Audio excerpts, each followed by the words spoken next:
Bonsoir à tous, chers auditeurs, chères auditrices, c'est Cyrus et on se retrouve pour le 45e épisode de notre podcast hebdomadaire sur l'actualité footballistique européenne. Et pour pouvoir en parler, aujourd'hui je serai accompagné de nos fidèles contributeurs que sont Alexis. Bonsoir. Jeff. Bonsoir tout le monde. Et Camille. Bonsoir messieurs dames. Et donc au programme ce soir, l'Allemagne, l'Espagne et également l'Italie, dans lequel le derby de la Madonnina se déroule entre le Milan et l'Inter. Match délocalisé le lundi parce que le Milan a été européen en Europa League cette semaine et l'Inter Milan mène actuellement 1-0 but d'Acerbi. Premier step se fera en Allemagne, Bundesliga 2 et ensuite au-dessus la Bundesliga. Donc dites-nous, nos spécialistes du football allemand, que s'est-il passé sur les pelouses cette semaine? Alors, est-ce qu'on veut commencer par la Bundesliga 1 ou la Bundesliga 2? Oui, on part la 2, hein. On part en bas pour monter. On part en bas pour remonter. Alors, voyons voir un petit peu ce qui s'est passé en Bundesliga 2. On a St. Pauli qui a retrouvé le chemin de la victoire en s'imposant 2-1 sur la pelouse d'Hanovre. Magdebourg qui s'est imposé 2-0 sur la pelouse du Hansa Rostock. Braunschweig qui a mis un beau score de 3-0 à Osnabrück. Karlsruhe s'est imposé à la maison 3-2 face au Hertha BSC. Le Holstein Kiel, réduit à 10, s'est imposé dans un duel de club de haut de tableau sur la pelouse du Hamburg Sportverein. Düsseldorf s'est imposé à la maison face à Greuther Fürth. On a eu un match nul, un partout entre Kaiserslautern et Wiesbaden. Schalke a fait le match nul face à Elversberg en étant mené au début du match. Et Nuremberg s'est incliné à domicile face à Paderborn 2-0. Les incidences au classement. Kiel est toujours encore leader à 1 point devant St. Pauli, vu qu'il n'arrête plus de gagner le Holstein Kiel. St. Pauli est donc deuxième. Düsseldorf est troisième. Hambourg, comme je l'avais déjà pronostiqué il y a plusieurs semaines, est quatrième, à 4 journées de la fin, et déjà à 6 points de retard de Düsseldorf. Karlsruhe est cinquième, avec 46 points. Hanovre est à 1 point derrière 6e. Le Hertha est 7e avec 44 points. Paderborn a 1 point aussi derrière 8e. Greuther Fürth est à 1 point derrière Paderborn avec 42 points à la 9e place. Elversberg est 10e. 11e c'est Nuremberg. 12e c'est Magdebourg. Schalke reste sur 4 matchs sans défaite et est désormais 13e. Braunschweig est 14e, à 2 points des Königsblauen. Wiesbaden est 15e et premier non relégable et non barragiste avec 32 points. Rostock a 1 point de Wiesbaden et actuellement barragiste avec les 2 défaites de suite. Kaiserslautern est 17e mais revient avec son match nul à 1 point de Rostock. Alors que Osnabrück est bon dernier, toujours encore, avec 24 points et 5 victoires. Ils ont renchaîné de nouveau 2 défaites de suite. Donc voilà un petit peu pour la Bundesliga 2.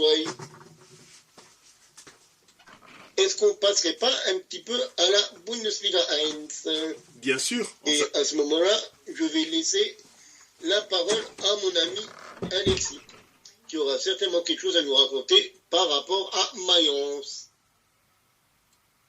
Effectivement, j'ai pas mal de choses à dire. Il s'est passé des bonnes choses,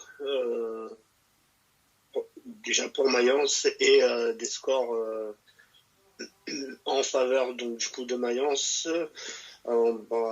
partir vite fait sur le match. Ils étaient en déplacement hier soir sur la pelouse de Fribourg. Et ça s'est plutôt bien passé pour le coup. Match nul au final, un match nul avec beaucoup de conséquences. 5e match sans défaite, pour rappeler. Mais toujours pas de victoire à l'extérieur. Mais certes, c'était entre guillemets pas le plus important. Le plus important, c'est que enfin, depuis la deuxième journée où ils étaient en position de relégable, ça y est, ils sont sortis de cette zone de relégation. Ils sont 15e. Donc voilà pour le match, c'est un peu un résumé des matchs qui se passent depuis la lourde défaite à Munich il y a un peu presque 2 mois. Ça perd plus depuis 2 mois, ça gagne, donc c'est très bien. Comme je disais, ça sort de la zone de relégation parce que Cologne n'a pas fait entre guillemets ce qu'il fallait. Cologne a perdu. C'était quand qu'ils ont le samedi contre Darmstadt qui est toujours d'ailleurs la lanterne rouge de ce championnat. Ils ont perdu 2-0. Darmstadt a fait le match parfait. Hein. Ils ont bien défendu, puis ils ont pris en contre quand il le fallait.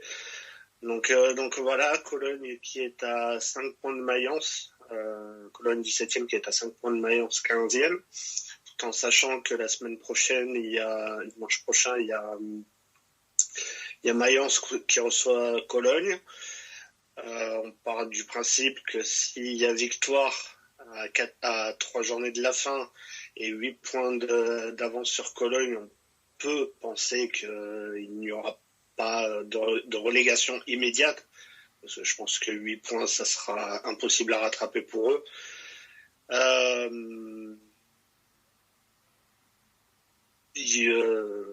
Ce que je voulais dire. Ça sera compliqué pour Cologne à rattraper, donc très compliqué. Bochum qui est donc redescendu à la 16e place, ça va être aussi compliqué pour eux parce que je pense que sur les 4 prochains matchs qui restent, ils n'ont pas énormément de points. Donc voilà, c'est une très très bonne opération pour Mayence à confirmer la semaine prochaine face à Cologne. Ça fait quand même depuis qu'on a fait les pronostics que je disais que Mayence finira 15e.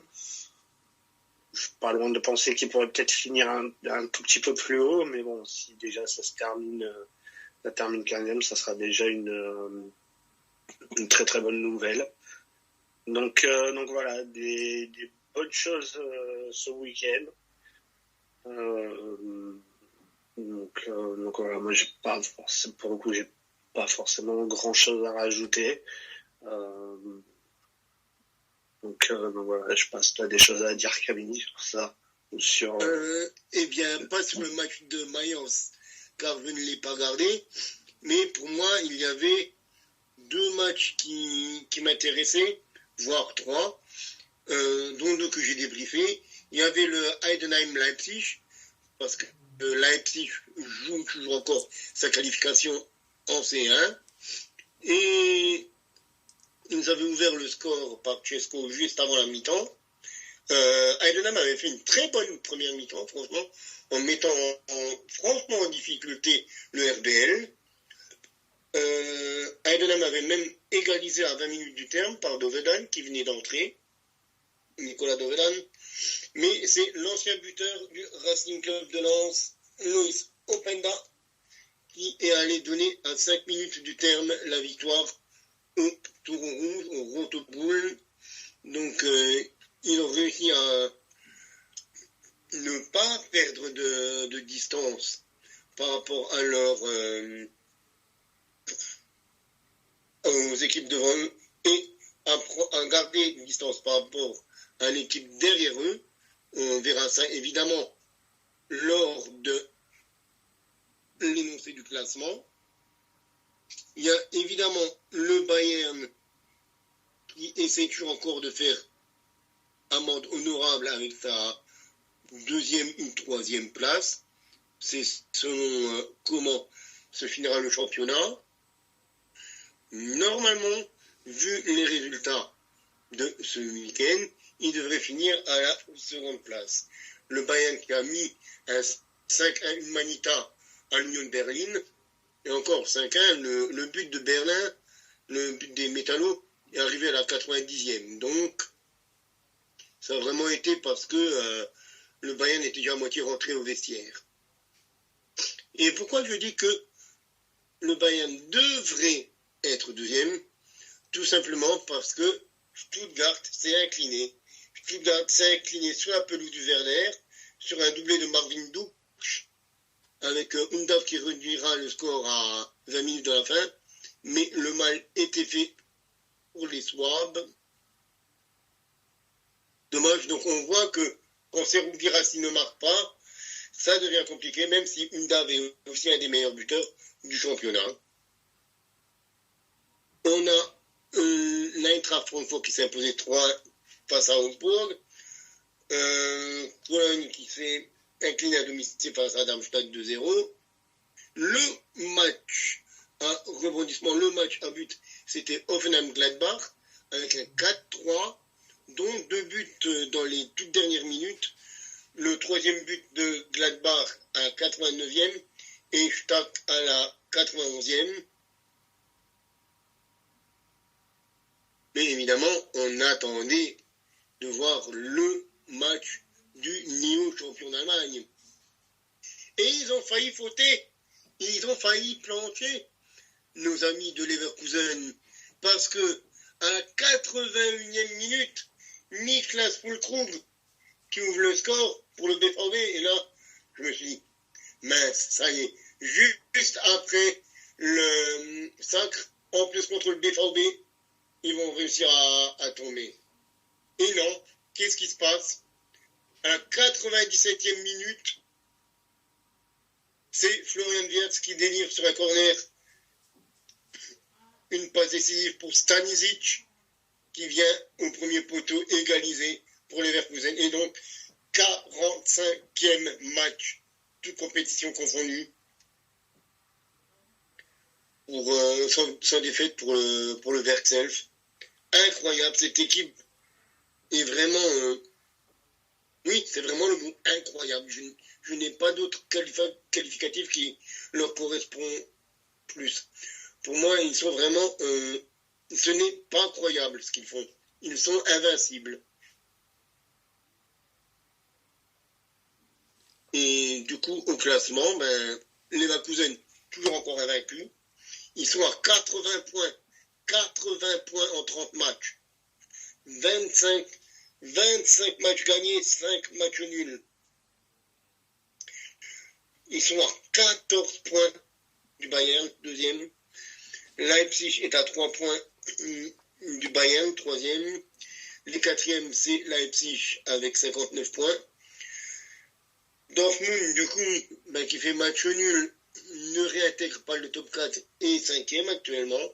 Sixième, c'est Francfort avec 45 points, déjà 12 points d'écart aussi entre Dortmund et Francfort. Fribourg est septième avec 40 points. On a 2 équipes à 39, Augsbourg et Hoffenheim. Heidenheim est 10e, à égalité de points, 34 points avec le Werder Bremen. On a 2 équipes également à 31 unités, Gladbach et Wolfsburg. L'Union de Berlin est à 29 points, 14e. Mayence est actuellement 15e avec 27 points. Le même nombre de points que Bochum, mais avec une meilleure différence de but pour les Mönchengladbach. Et actuellement, les 2 relégables sont Cologne et Darmstadt. Voilà un petit peu pour les informations de la Bundesliga. Merci pour ces informations. Concernant la Bundesliga. En espérant bien évidemment qu'il y ait encore cette course palpitante, que ce soit pour la Ligue des Champions. Est-ce que le Bayern terminera deuxième ou pas? Est-ce que l'Allemagne aura 4 ou 5 représentants via le championnat ou pas? Reste à savoir ce que ça donnera, en sachant que le Bayern et Dortmund sont encore, du moins, mobilisés en Ligue des Champions. Ce qui est sûr, c'est que l'Italie, du moins, aura 5 clubs au minimum, si ce n'est 6, si l'Atalanta gagne la Ligue Europa et ne finit pas dans les 5 premiers. Je ne parle pas de l'AS Roma, parce que l'AS Roma, à l'instant T, est 5e de Serie A. Mais, voilà, quel sera le deuxième pays à avoir 5 équipes via le championnat qualifiées en C1 après l'Italie? Nous le saurons dans quelques semaines. Le deuxième arrêt se fait donc en Liga, ou en Liga tout simplement. Et donc dans cette journée de Liga qui se terminera d'ailleurs aujourd'hui, puisqu'il y a actuellement Séville-Majorque, dans lequel il y a actuellement 0-0. D'autres matchs ont eu lieu avec des résultats divers ayant des incidences différentes au niveau du classement. En entrée de cette 32e journée, on a eu l'Athletic Bilbao qui a fait match nul contre Grenade, donc qui ne va d'ailleurs pas profiter du faux pas de l'Atlético Madrid qui aura eu lieu 2 jours après, mais ça j'en reparlerai tout de suite. Le Celta Vigo qui écrase Las Palmas, victoire quand même assez importante pour le Celta Vigo qui continue à prendre de l'écart sur la zone de relégation. D'ailleurs sur son adversaire du jour, puisque... non, pardon, c'est Cadiz qui est devant eux, mais qui prend une belle option du moins sur la zone de relégation, où il creuse l'écart avec notamment son plus proche poursuivant, le Rayo Vallecano qui gagne 2-1 contre Osasuna, le Betis Séville qui gagne difficilement, mais qui arrive à faire le nécessaire contre Valence, une victoire 2-1, qui fait passer le Betis devant Valence et qui permet donc au Betis d'être potentiellement à l'instant T européen l'année prochaine via l'Europa League, l'Europa Conference League, pardon. Gérone qui se rattrape bien de sa défaite contre l'Atlético Madrid en gagnant Cadiz assez largement, 4-1, et eux par contre vont bien profiter du faux pas de l'Atlético Madrid qui perdra donc contre Alaves 2-0, parce que cela accentue l'avance de Gérone face à l'Atlético Madrid. La Real Sociedad qui enchaîne un deuxième match nul après son match nul contre Almeria où il a été réduit d'ailleurs à 10 contre 11. Mais à 10 contre 11 en toute fin de match, c'était à la 86e minute où il y a eu carton rouge. Là, fait un autre match nul contre Getafe. C'est pas positif. Ils arrivent à toujours conserver leur sixième place, mais est plus que jamais sous la menace du Betis et de Valence. Donc, attention à eux. Il ferait mieux d'enchaîner les bonnes prestations et les bons résultats s'ils veulent continuer à pouvoir espérer à être en Ligue Europa l'année prochaine. Almeria qui perd... Oui. Après, ce qu'il faut dire, excuse-moi de te couper, c'est quand même que la Real Sociedad a un largement meilleur goal average que le Betis et Valence. La Real a un goal average de plus 12, tandis que Valence et Betis sont à plus 1 et plus 2. Après, en Espagne, c'est les confrontations directes. Ils ont quasiment un point de plus. C'est les confrontations directes qui priment en Espagne, comme en Italie. Donc, il faudrait voir qu'est-ce qui s'est passé, qui s'est imposé à quel moment. C'est ça, exactement. Et là, on pourra justement voir. Mais, ouais, c'est vrai que l'écart, ça me nuise. Et de ce fait,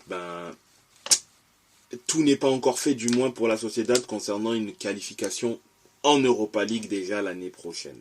Villarreal qui, mine de rien, petit à petit, commence à refaire son retard aussi également. Bon, c'est vrai que c'est à l'instant T, les imaginer être européens, c'est un peu compliqué, puisqu'il y a quand même un certain nombre de points de retard sur le Betis Séville.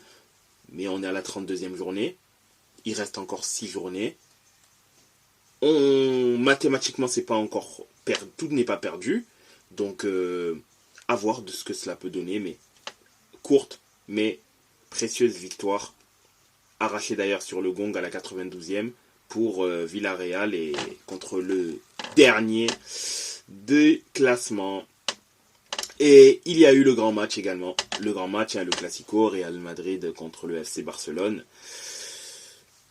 Un match qui a... un match à suspense, un match qui a donné du fil à retordre, on va dire, aux arbitres, avec notamment la goal line technologie qui n'existe pas, bien sûr, enfin qui n'est pas présente, elle n'est pas présente en Liga parce qu'en fait Javier Tebas ne veut pas payer en gros pour avoir l'équipement de goal line technologie. Ça faudra voir avec lui pour comprendre le pourquoi du comment, mais bon, c'est comme ça. Rentrer ou pas rentrer, voilà, rentrer ou pas rentrer, selon certaines perspectives, selon certaines images, éventuellement, c'est rentré, d'autres non, ce n'est pas rentré. Bon. Après, à partir du moment où il n'y a pas la goal line technologie, derrière tout est sujet à interprétation et c'est très compliqué en fait de pouvoir être affirmatif, et on peut comprendre du moins que d'un point de vue visuel l'arbitre ne sait pas, là où la VAR peut-être aurait pu aider. Après il n'y a pas eu la goal line, donc on ne sait pas, mais en tout cas ouais, il a été comptabilisé que le but n'était pas valable puisque le ballon ne serait, moi j'emploie le conditionnel parce que ça n'a pas été acté que ça a été acté que ce soit le cas, mais bon, au final est-ce qu'on pourra savoir à 100%? Ça, je ne sais pas. Ça a été acté du moins que le ballon n'est pas entièrement entré. Et de ce fait, ça a empêché le Barça, à l'instant où il y avait le but de Yamal, de passer devant. Et est-ce que ça leur a porté préjudice? Ça, je ne sais pas. Mais effectivement, oui, on peut dire que ça a une incidence sur le match. Autre fait notable, la blessure de Jong pour out jusqu'à la fin de la saison, une blessure qui l'éloignera des terrains pendant plusieurs semaines. Il sera normalement apte pour l'Euro, mais pour cette fin de saison c'est mort, c'est fini. Un Barça qui est, je pense, un peu trop naïf à certains moments. Sur ce match-là, bon, même si j'avais compris bien avant, mais on a un peu compris aussi, pour ceux qui ne le voyaient pas, pourquoi Cancelo il est plus à City. Parce que, oui, Cancelo est sûrement l'un des, en tant que défenseur, c'est peut-être l'un des meilleurs attaquants ou contre-attaquants au monde à son poste. Ça, c'est difficilement contestable.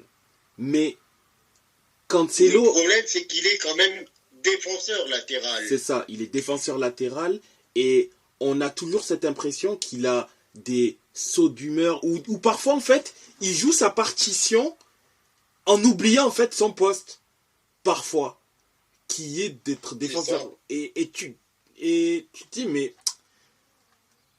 il est stupide ou quoi lui de faire ce genre de choses, et c'est à travers ce genre de choses là que tu peux entre parenthèses comprendre peut-être pourquoi il a dû partir de la Juve, parce que peut-être trop indiscipliné tactiquement, et pourquoi il n'a pas pu, alors qu'il avait largement les qualités pour rester sous le joug de Guardiola à Manchester City.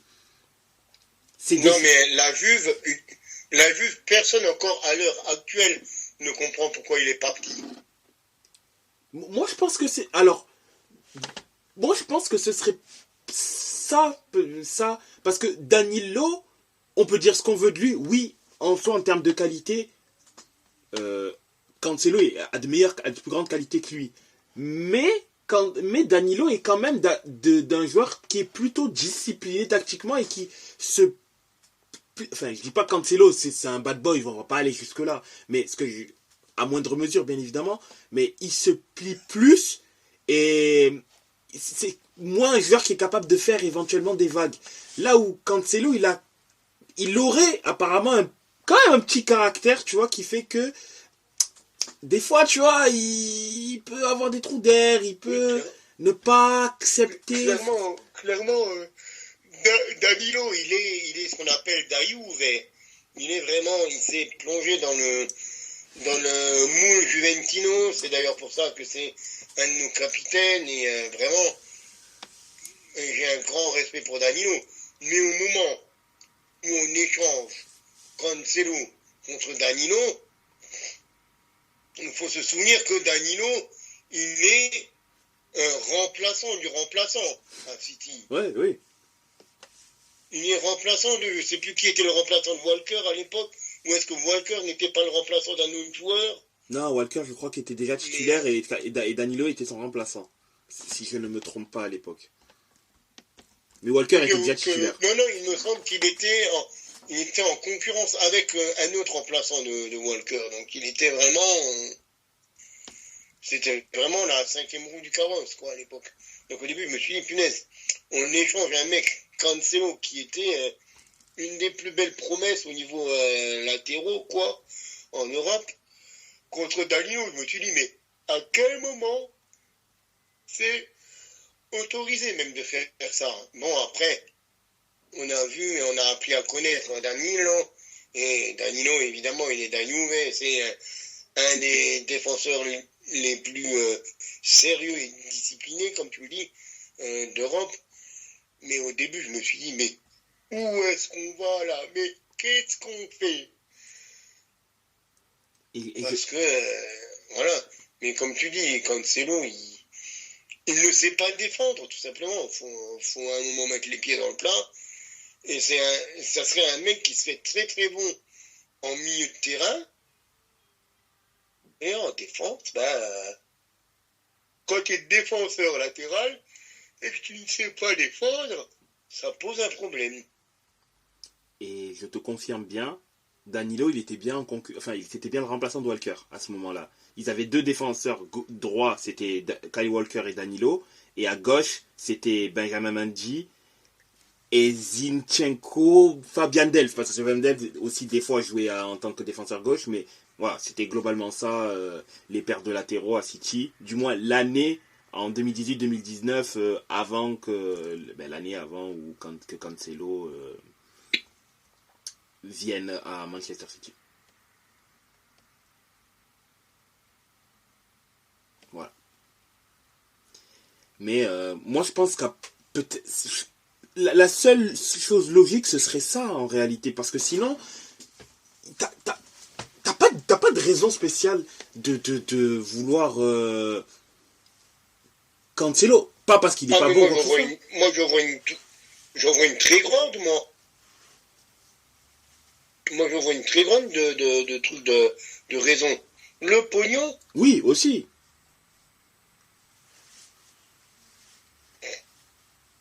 C'est aussi simple que ça. Oui, aussi, bien évidemment. Mais ce que je veux dire, c'est que Guardiola, quand il se sépare d'un joueur, c'est aussi... Enfin, il peut avoir au niveau du comportement, mais après, il peut aussi avoir une incompatibilité footballistique où il voit qu'il y a éventuellement des limites avec ce joueur, de ce joueur-là, avec ce qu'il prône, c'est il sait qu'il peut peut-être pas aller là où il pense aller avec le joueur. Je pense par exemple à Sterling, je sais pas s'il faut dire pareil aussi d'Aguero peut-être, mais finalement, en fait, je pense que peut-être qu'il ne voulait pas d'Aguero, peut-être parce que c'était ça, en fait. C'était son incapacité à pouvoir peser quand il fallait en Europe qui fait qu'au final, c'est ça, ouais. il ne le voulait plus. Voilà. J'avais un défenseur central en tête qui pouvait jouer arrière droit à l'époque. C'était John Stones. Ah, oui. Qui supplée souvent Walker sur le côté. Aussi, c'est vrai. Parce que j'avais en tête que Danilo, j'avais regardé, il ne jouait quasiment jamais.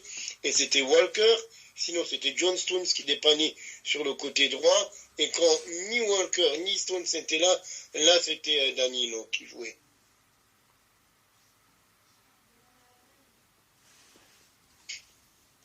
Mais bon, comme tu dis, pour revenir à ce Real Barça, le Barça n'a pas été assez méchant pour moi. le Real, ils ont ce côté, on peut être maintenant froid et clinique et puis faire ce qu'il y a à faire. Exactement. Quel que soit le moment d'ailleurs, au passage, que ce soit dans un moment de temps faible ou à la fin de match, enfin, t'as l'impression qu'ils ont ce truc où tu sais qu'ils vont en fait t'abattre, mais tu dois chercher à savoir quand est-ce qu'ils vont le faire, tout simplement.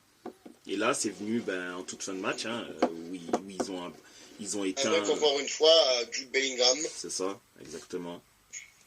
Et ça m'a fait rigoler un petit peu pour comparer un petit peu avec Leverkusen. T'avais les commentateurs qui disaient lors du match face au BVB, t'avais avant le Fergie Time, maintenant t'as le Chabi Time. Le problème qu'il y a, c'est qu'il n'y a pas ce Real Time. Parce que le Real Time, il dure 90 minutes. C'est ça exactement. Ça peut... Là où c'est vrai qu'avec Chabi, tu te dis que quel que soit le moment où t'es mené, surtout à la fin, tu te dis, putain, ils vont perdre ce match-là, ils vont avoir leur première défaite, et ben non, tu sais qu'il y a quelque chose qui fait qu'ils y arrivent, et qu'ils arrivent à sauver le point du match nul, ou sauver une défaite in extremis, par je ne sais quel moyen. Et le Real, c'est n'importe quand, parce qu'eux, ils peuvent te retourner une situation ultra mal embarquée en 2-3 minutes, et puis c'est réglé. Et ça, ils le font pas une fois, ils le font année après année. On l'a vu plein de fois en Ligue des Champions, on le voit aussi ici, mais on l'a vu tellement de fois en Ligue des Champions. Mais c'est le Real de Madrid. Mais après, oui. Fatigant. C'est ça. Après, voilà, c'est vrai que le Real est une équipe... Enfin, le Barça, du moins, est une équipe, je pense, un peu trop gentille. Après, oui, c'est vrai que le Barça est en reconstruction. Mais mine de rien, on peut dire ce qu'on veut, mais le Real aussi... Enfin, le Real... Le Real aussi, elle n'est pas en reconstruction, mais elle est en construction dans le sens où elle a beaucoup de joueurs qui ne sont pas des produits finis, je dirais. Et c'est là où je pense que c'est quand même assez effrayant, c'est que, bon, au-delà du fait que les joueurs, quels qu'ils soient, ils s'adaptent et ils mouillent le maillot comme pas possible pour ce maillot. Ils donnent tout limite pour ce maillot. S'il faut jouer à des positions inconfortables, ils le font sans rouspéter, sans roupiller, parce que bon, voilà, c'est comme ça. Je pense à Tchouaméni, je pense à Camavinga, je pense à Vinicius, Rodrigo. Voilà, j'allais dire justement les deux Français. On a vu comment ils ont évolué pendant les 2 tiers de la rencontre, que ce soit Tchouaméni, que ce soit Camavinga. Tchouaméni qui a évolué en défense centrale, Camavinga qui a joué arrière gauche. D'ailleurs, Camavinga qui a eu beaucoup de problèmes face à Yamal. Oui, après c'est pas... Non, on a bien vu que Kama c'était pas un latéral. Bien sûr. Puis après, c'est que là justement, pour faire le parallèle avec un garçon comme Cancelo, Camavinga, on sait que c'est pas un latéral, on sait qu'il est là pour dépanner. On sait que son meilleur poste, c'est au centre du terrain, en milieu défensif. Tandis que Cancelo, son meilleur poste, c'est quand même censé être défenseur latéral. C'est ça, exactement. Après, même dans cela, on peut aussi parler de Lucas Vazquez, qui au final, à la base, était un ailier, qui a reculé pour pouvoir aider son équipe, et on voit qu'il peut, notamment, après sur ce match-là, c'est complètement illustré, avec un but et une passe décisive, il peut être décisif, et c'est un joueur un soldat qui donne tout pour le Real de Madrid, et qui est prêt à dépanner quand il faut dépanner, tout simplement. Tout à fait, les Lucas, les Nacho, c'est vraiment des soldats. Mais c'est moins rare, on va dire, de voir un ailier reculé au poste latéral au fil d'une carrière que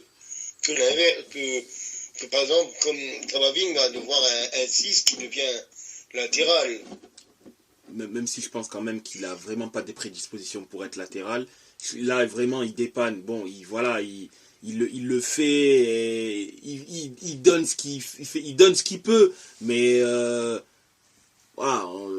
Kama, on comprend très vite que c'est au milieu que se situe son avenir, et certainement pas en tant que latéral gauche parce qu'on voit quand même beaucoup ses limites C'est et ça. je pense pas qu'il fera des gros matchs de Ligue. Il pourra tenir des gros matchs de Ligue des Champions à ce poste-là quand il aura des ailiers, enfin des gros ailiers devant lui. Mais voilà, il se sacrifie pour le bien de l'équipe parce qu'il faut le faire, tout simplement. Mais C'est ça. quand on... C'est pas comme un Joe Kimmich ou comme un Philippe Lam C'est ça. auparavant qui pouvait alterner l'un et l'autre quasiment sans perte de qualité. C'est ça exactement. Mais quand je parlais, moi, de construction au niveau du Real, c'est quand je cite Tchouaméni, Camavinga, Valverde, bien que Valverde est un poil plus vieux, mais il n'est pas fini. Mais Tchouaméni, Camavinga, Bellingham, Rodrigo, Vinicius, et sur le banc, t'as un Brahim, Lunin. Bon, il est... T'as Brahim, t'as un Güler, C'est des joueurs qui sont absolument pas finis. Bon, Lunin, il a que pour le coup 25 ans. Un gardien, bien évidemment, on sait que ses meilleures années, c'est pas maintenant, mais ça va arriver un peu plus tard. Et Oui. quand on voit t'as même encore un Eder Militao. c'est ça, un Militao qui a pas encore qui a été quand même stoppé dans sa... C'est vrai qu'il a que 26 ans, Militao, mine de rien, et il peut encore progresser lui aussi. Tu te dis mais ces mecs-là, ils peuvent encore vivre facilement 5 années 5 années tous ensemble.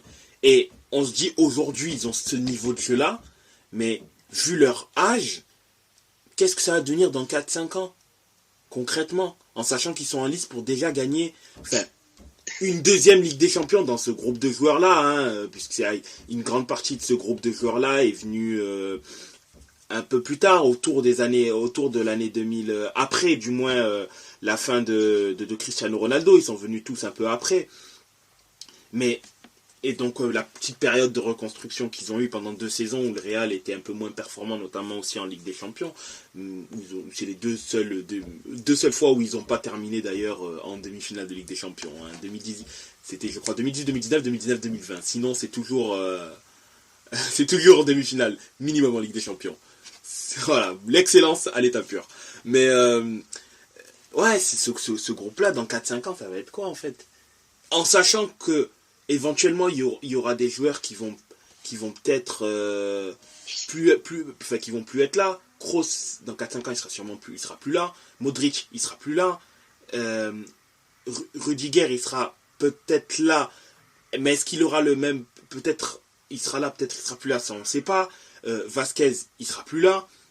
Lunin, il est globalement jeune. Là, à l'instant T, il a fait plus qu'un bon intérim. Il a été décisif quand il le fallait, que ce soit contre Leipzig et là contre City aussi au match retour. Mais tu sais que sauf accident, Mbappé va également venir.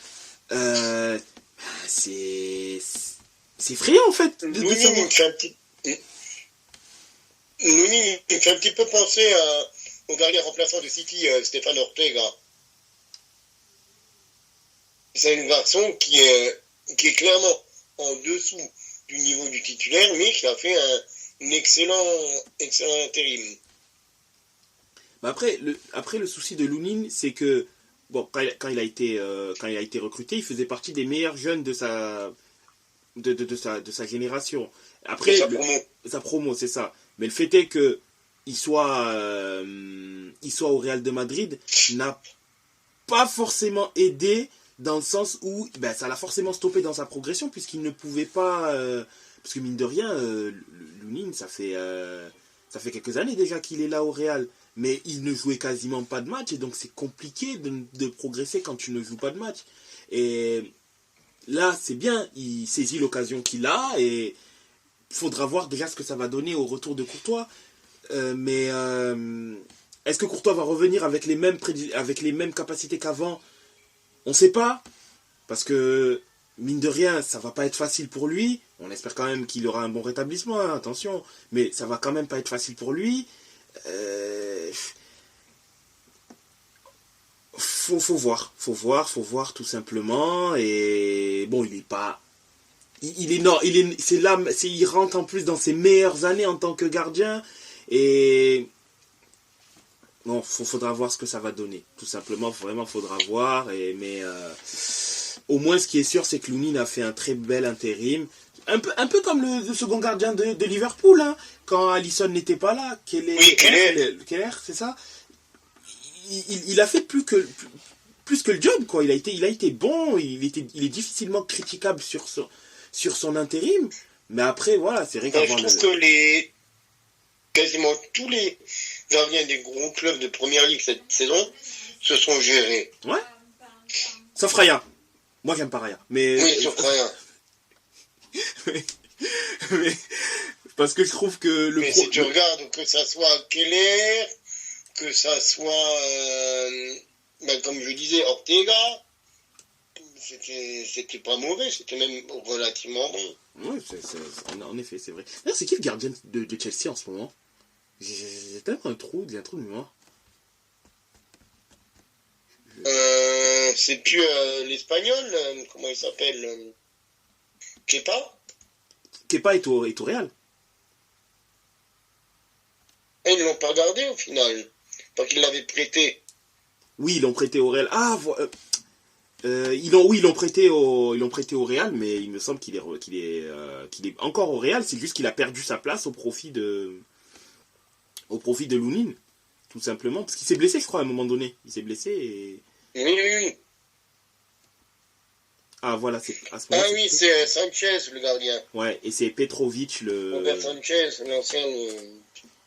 Et voilà, lui aussi, il est prêté, non? C'est pas un prêt, Sanchez? Il me semble que... Non, il est transféré. Il a été transféré, lui. C'est pas... je sais pas pourquoi. Il y a un autre joueur de... Mais je oui. sais pas pourquoi j'avais en tête qu'il était prêté. Il y a bien un joueur... C'est Raya qui est prêté. Non, en effet, il est bel et bien transféré pour 28 millions. C'est Raya qui est prêté à Brentford. Il est blessé actuellement. Ouais. Et du coup, c'est Petrovic qui est titulaire. C'est ça, exactement. Mais oui, concernant le Real, je trouve franchement, l'équipe, elle est pour le coup effrayante. Dans le sens où tu sens que en fait, la marge de progression, elle est... Tu sais pas en fait jusqu'où ils peuvent aller, ces mecs-là. Ils sont... En fait, j'ai l'impression que le Real, c'est ce que Arsenal aurait dû devenir. Ouais, j'aurais pas pu mieux dire. Franchement, pour le coup, j'aurais pas pu mieux dire. C'est ça. Parce que c'est un petit peu ce que la fin de période Wenger voulait faire. Prendre une équipe de très jeunes joueurs et les monter le plus haut possible. C'est ça. Et il est beau. Ouais, j'allais en parler du but de Thuram qui... Il est beau le deuxième. C'est bon, je crois que Jeff est parti se prendre. J'étais en train de vous mettre un truc dans la conversation WhatsApp, justement. Jeff, va te prendre une bière, ça ira mieux. Voilà. Buvez avec modération, Non, mais Jeff aujourd'hui a le droit de ne pas y aller avec modération. Il a le droit. Ouais. Mais à quel moment tu le laisses aussi... va avec moi. Mais à quel moment tu le laisses aussi seul aussi? À quel moment tu laisses Thuram aussi esselé? C'est surtout que il y a plusieurs défenseurs là qui ont pu mettre la faute. C'est ça. Je sais pas qui c'est qui sort dessus là, qui fait semblant de le poursuivre. Je sais pas si c'est Kalou, si c'est Tomori là le 23. Ça doit être Tomori parce que Kalulu il est blessé. Mais le garçon, il le suit depuis la ligne de touche. Il le laisse rentrer, à aucun moment il l'attaque. Mais c'est ça. Va sur ton joueur, garçon. Alors qu'au début de l'action, qui fait semblant d'aller mais de pas y aller. Et au début de l'action, il est complètement tout seul, quoi. Il récupère la passe, il est solo. C'est juste après qu'il y a des gens qui arrivent. C'est incroyable. C'est incroyable d'être aussi laxiste. Soit tu y vas, soit tu n'y vas pas. Ouais, exact, c'est ça. Oh la défense, oh là là, quelle catastrophe. Mes pauvres enfants. C'est incroyable d'être aussi laxiste. Bon, du coup, on va quand même terminer sur la Liga. Sur la Liga, en effet, avec le classement. Donc avec le Real qui a pris une autoroute vers le titre en donc en étant premier avec 81 points. Le Barça deuxième, solide deuxième avec 70 points. Gérone qui donc profite de la défaite de l'Atlético Madrid pour être troisième à 68 points et mettre l'Atlético Madrid à 7 points. L'Athletic Bilbao qui donc ne profite pas mais reste toujours à portée de tir de l'Atlético. 3 points d'écart entre les deux, 5e du classement. 6e la Real Sociedad qui est à 7 points. 7e le Betis avec 48 points, 8e Valence avec 47 points, 9e Villarreal avec 42 points, 10e Getafe avec 40 points, Osasuna 11e avec 39 points, Las Palmas 12e avec 37 points, Alaves 13e avec 35 points, à égalité de points avec Séville qui pour l'instant fait match nul avec 35 points, le Rayo Vallecano 15e avec 34 points, le Mallorca qui est 16e avec 32 points, 17e le Celta Vigo avec 31 points, 18e Cadiz avec 25 points, premier relégable, 19e Grenade avec 18 points, et le 20e est toujours 20e du classement, Almeria. Et donc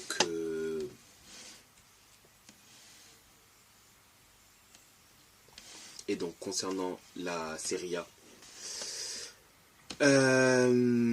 concernant la 33e... Concernant la Serie A, je vais prendre la parole rapidement, parce qu'il n'y a pas grand-chose à dire au niveau de la Juventus. Comme ça sera fait. Si tu me le permets, évidemment. Bien sûr, bien évidemment, Camille, tu peux. La Juventus se déplace en Sardaigne, vendredi soir, sur la pelouse du Cagliari. Normalement, on ne devrait pas se poser la question quand on est la Juventus. Est-ce qu'on va gagner? Est-ce que ça? Non, on y va, on gagne, on revient.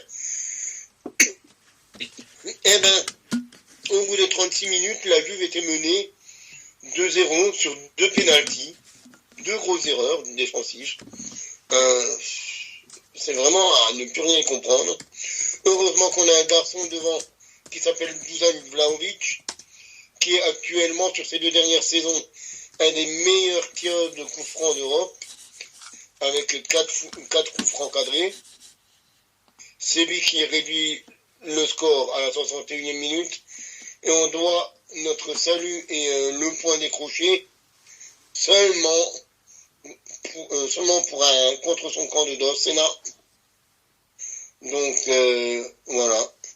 Je peux dire, on a eu les 3 quarts du temps le ballon, on a eu 3 quarts de pourcent de la possession, on a fait quasiment 3 fois plus de passes qu'eux, mais quand tu joues à la baballe de façon stérile, ça ne sera pas grand chose, quoi.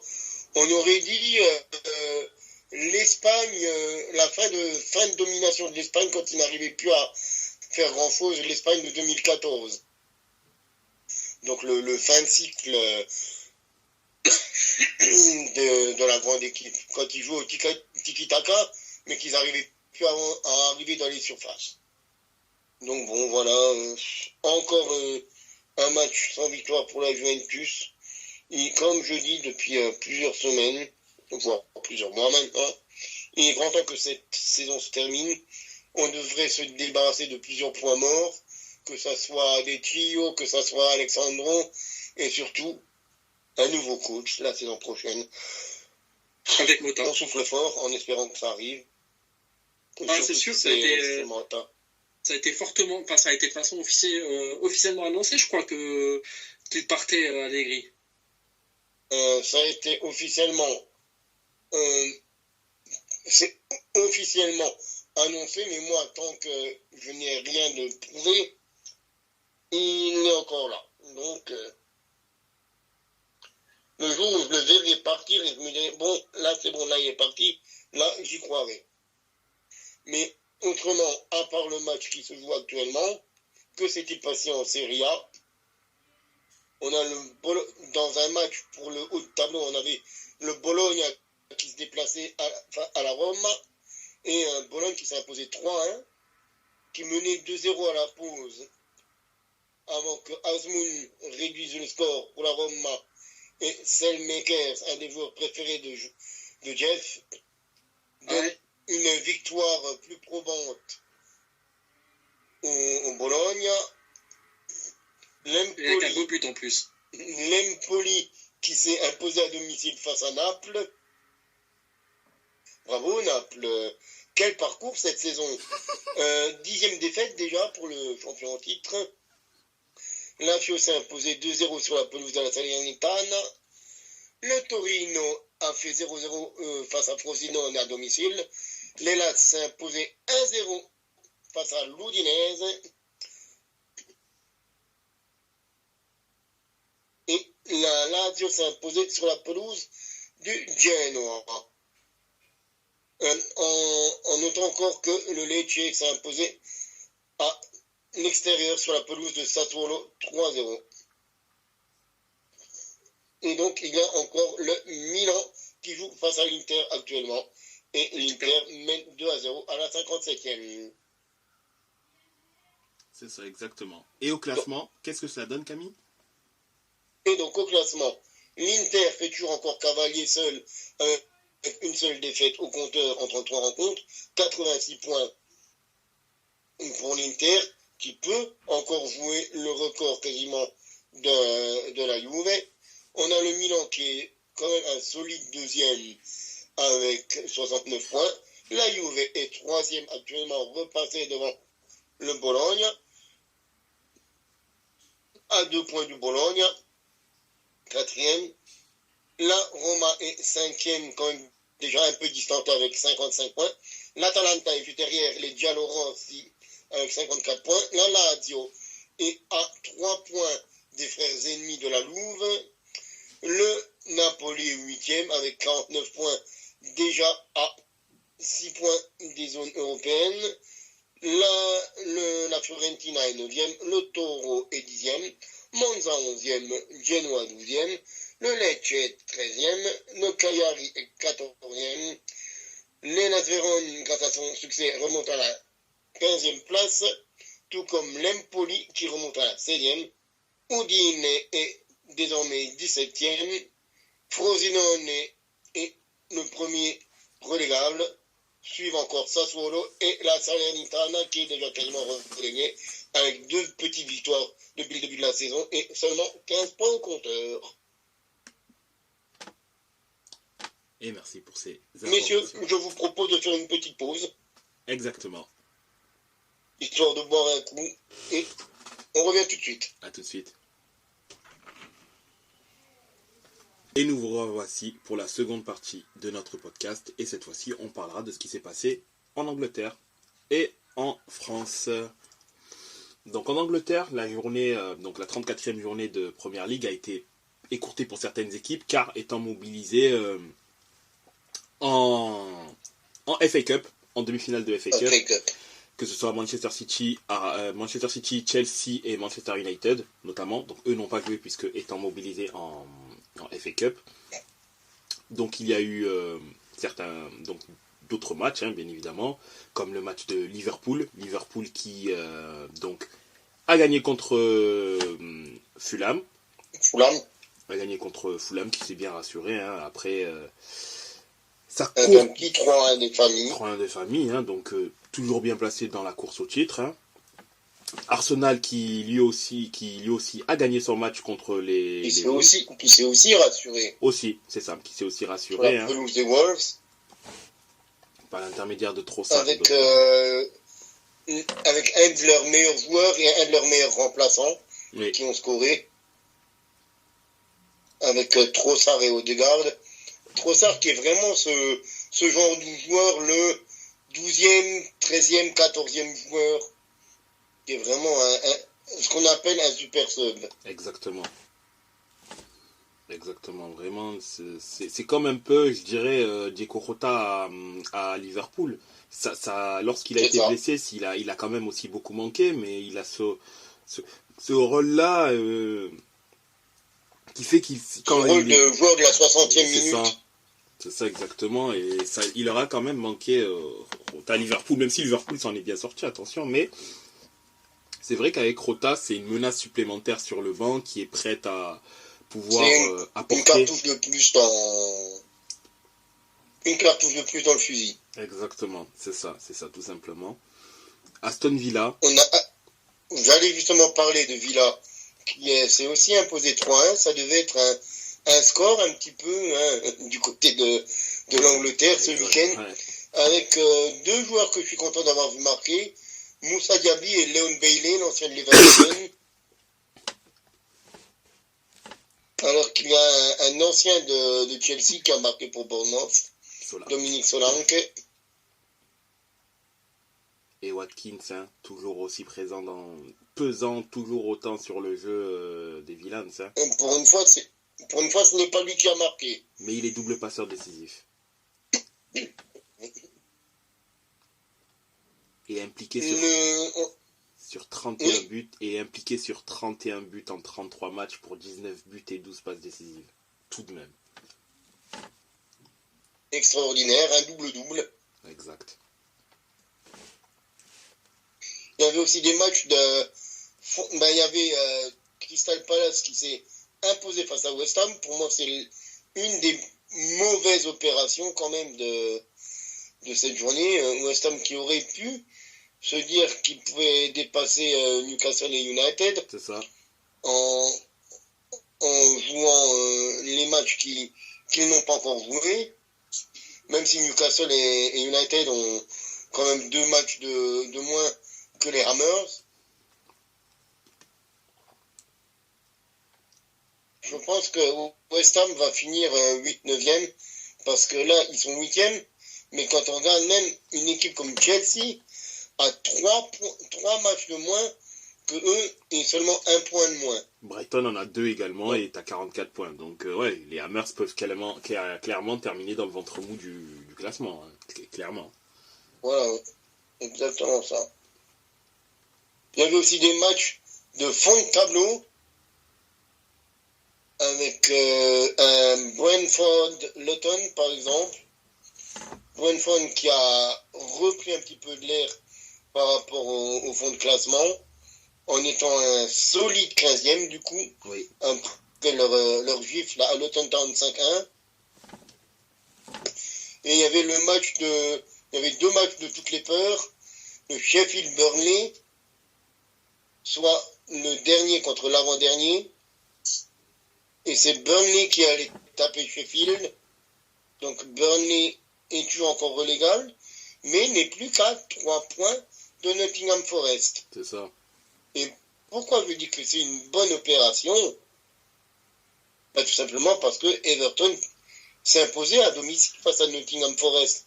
Et Nottingham a perdu, et sur 3 matchs sans victoire, alors qu'un Burnley vient d'enchaîner match nul et victoire.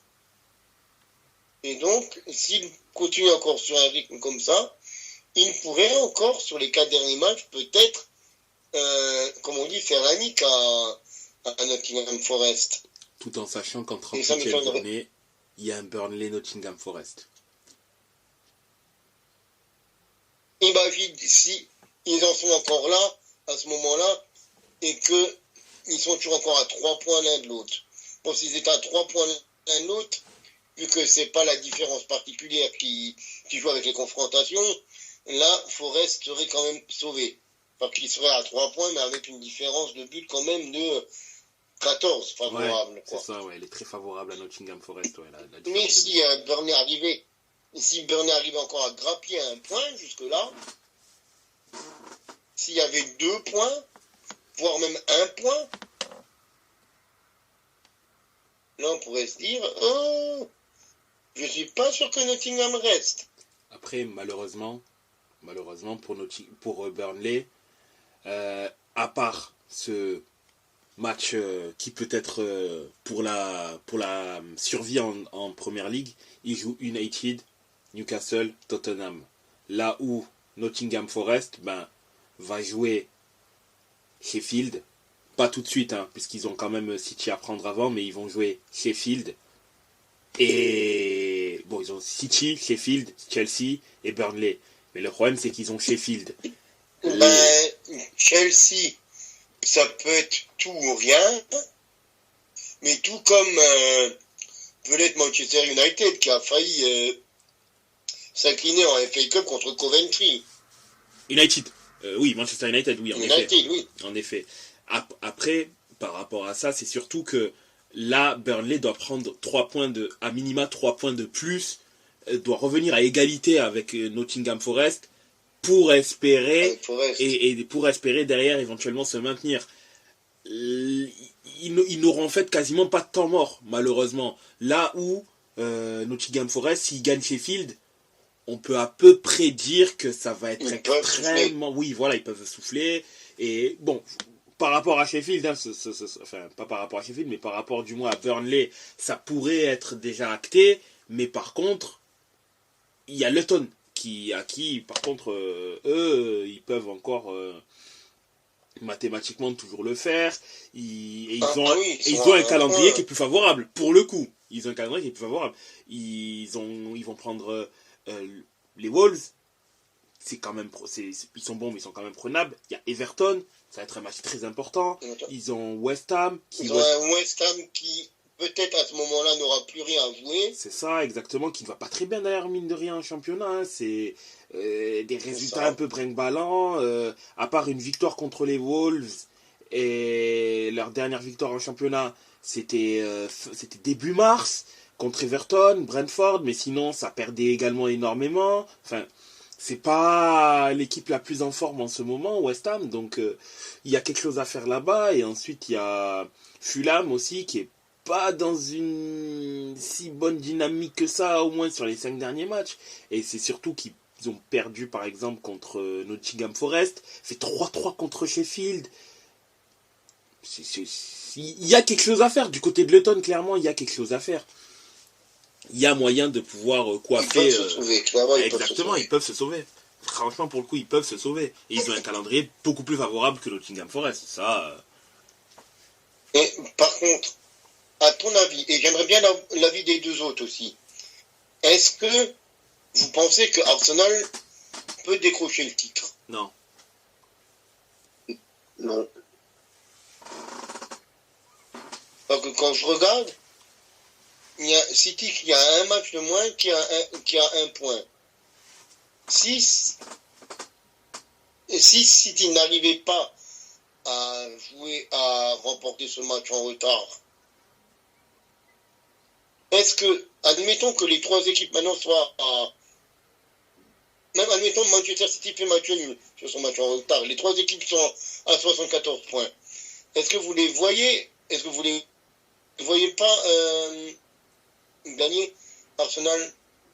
Moi, je pense que ça va être surtout une histoire de mental sur laquelle ils vont pas réussir à jouer. C'est pas au niveau du jeu, ça va être au niveau psychique qui vont s'effondrer. Si Arsenal arrive à gagner Chelsea et Tottenham, j'arriverai à croire en eux pour le titre. Mais j'y crois pas. Je pense qu'ils vont perdre des points dans un des deux matchs. Donc, à partir de là, je crois. Enfin, dans tous les cas, je crois pas en eux de base. Mais vu que moi, ce que je pensais, c'était que pour moi, dans l'enchaînement des matchs, Arsenal va forcément perdre des points, soit contre Chelsea ou Tottenham, voire United. Je me disais, ils vont faire des erreurs, là où City ne va pas en faire. Franchement, je pense vraiment que City ne va pas faire d'erreurs et eux vont faire le 6 sur 6, parce qu'il me semble qu'il aura 6 matchs à eux. Eux vont faire le 6 sur 6. Et pour le coup, je vois bien Chelsea ou Tottenham vraiment faire quasiment leur match de la saison contre Arsenal pour les empêcher de gagner le titre. Et ça leur ferait aussi super plaisir d'empêcher Tottenham, d'empêcher Arsenal d'avoir la possibilité de pouvoir encore espérer pour le titre. C'est aussi pour ça qui fait que... Et Arsenal, côté mental, c'est... Voilà. Il y a toujours les mêmes traumatismes. C'est ce que tu disais. Donc, Mais moi, je vois aussi plus Tottenham embêter Arsenal que Chelsea.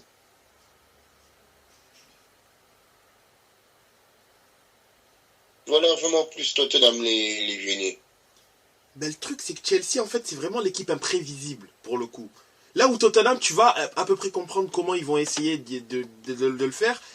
Chelsea, c'est très difficilement prévisible de comprendre, de savoir leur niveau de performance, parce que ils peuvent te faire un match comme pas possible, où ils vont tenir tête et regarder les yeux dans les yeux n'importe qui en Angleterre. Et derrière, tu vas aller voir le match d'après, ils vont faire 3-3 contre Sheffield. Tu vas te dire, ah, ok. Ouais. Et mine de rien, ils sont sur une belle série, Chelsea, parce que à part la défaite samedi en demi-finale de FA Cup contre City, leur dernier match perdu, c'est la finale de FA Cup, de League Cup face à Liverpool. Ouais. Et avant, donc, la dernière défaite en championnat, parce que leurs 2 dernières défaites c'était en coupe, leur dernière défaite en championnat, c'est le 4 février face aux Wolves.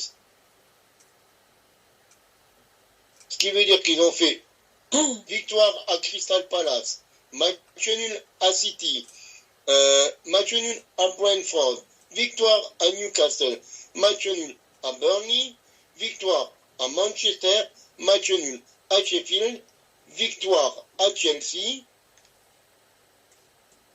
Donc franchement, bravo. Mais tu vois, pour illustrer par exemple ce que peut être ce Chelsea-là, tu vois, c'est une équipe contre qui Manchester City n'a pas gagné cette saison en championnat. Tu vois, ils ont fait 1-1. Ils ont fait 1-1 au retour, 4-4 à l'aller.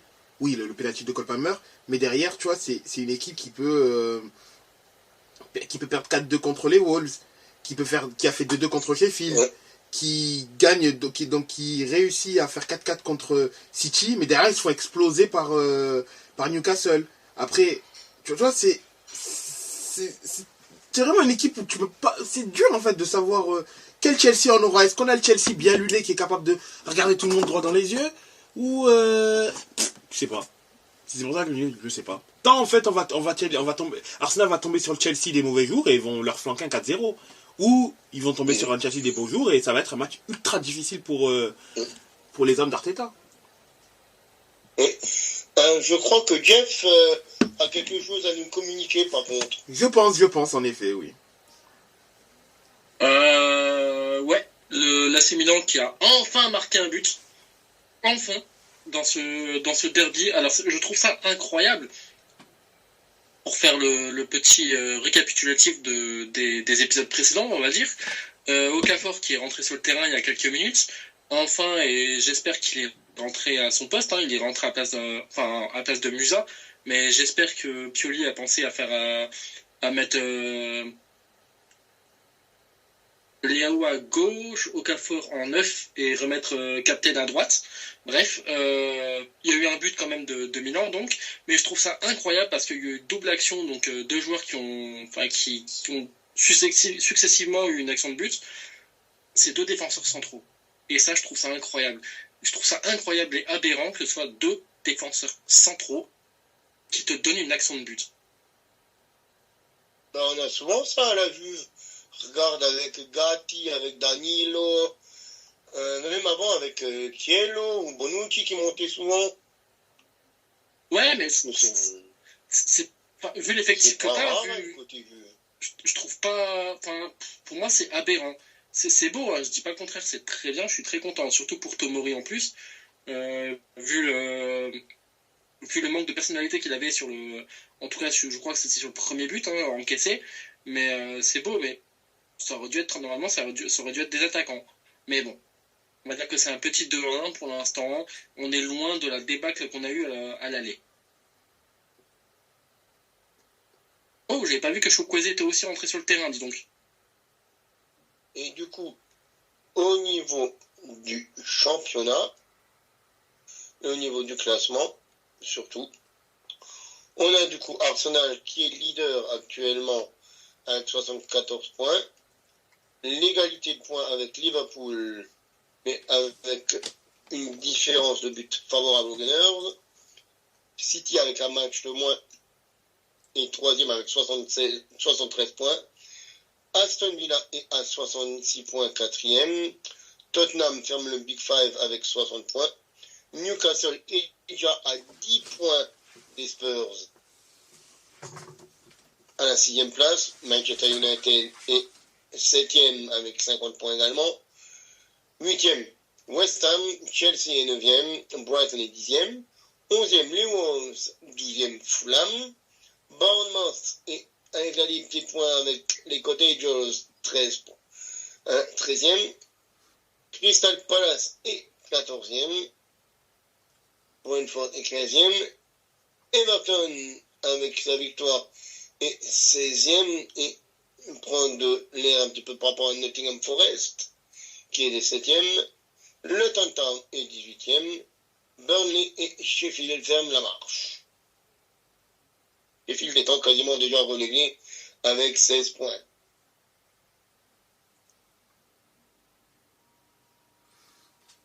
Et donc, il nous reste notre Bundesliga à débriefer. Et la Ligue 2. Et la Ligue 2, évidemment, excuse-moi, Alexis. Donc effectivement, oui, concernant donc la Ligue 2 et la Ligue 1, notamment pour la Ligue 2, Alexis, dis-nous ce qui s'est passé, même si on sait déjà que pour toi, ça n'a pas été très positif. Enfin, les dernières minutes n'ont pas été très positives. Voilà, c'est exactement ça. C'est un match bien girondin, bien comme on les aime, et ils ont tout gâché en 5 minutes. Donc voilà, comme tu disais, déplacement sur la pelouse de Saint-Étienne. Un match qui avait plutôt bien commencé, hein, parce que autant dire ce qui est. Ça a joué bien de notre côté, avec une ouverture du score du joueur qui est sans doute le meilleur bordelais cette saison, le joueur Pedro Diaz, qui ouvre le score un peu avant la mi-temps, et puis ça continue un peu en deuxième période, vraiment. Ça je peux pas le nier, il y a quand même eu des belles choses, mais des bonnes choses plutôt, on va dire. Et puis à un quart d'heure de la fin, une embrouille entre joueurs, un Stéphanois qui se fait expulser, et puis là c'est le début du drame, on va dire. Les Girondins qui mettent plus un pied devant l'autre, qui ne veulent plus jouer, qui laissent la balle aux Stéphanois. À 2 minutes de la fin, il y a un contre girondin. Le gardien des Verts, l'Arseneur, qui est complètement frais, qui se fait dribbler par l'attaquant Vipotnik. Mais cet attaquant qu'on annonçait comme le remplaçant de Josh Maja n'a rien du tout d'un remplaçant.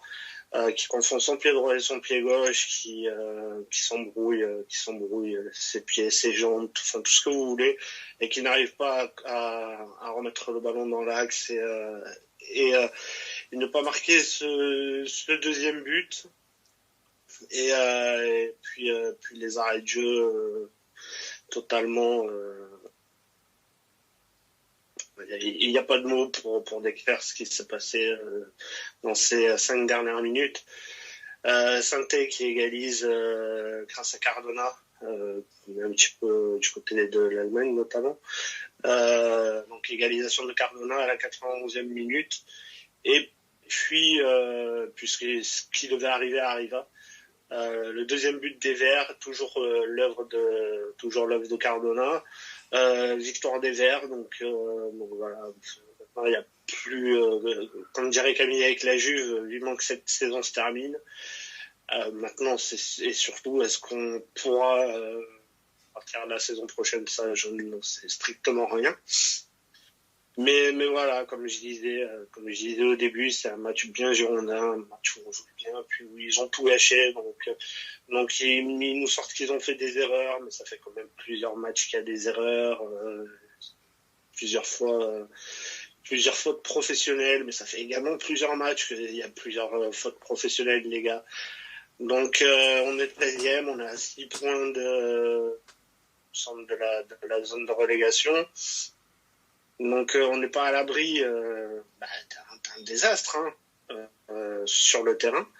Enfin, même si le désastre il y est déjà, mais on n'est pas non plus à l'abri d'une relégation, parce qu'il faut dire ce qui est, ça reste quand même très très inquiétant.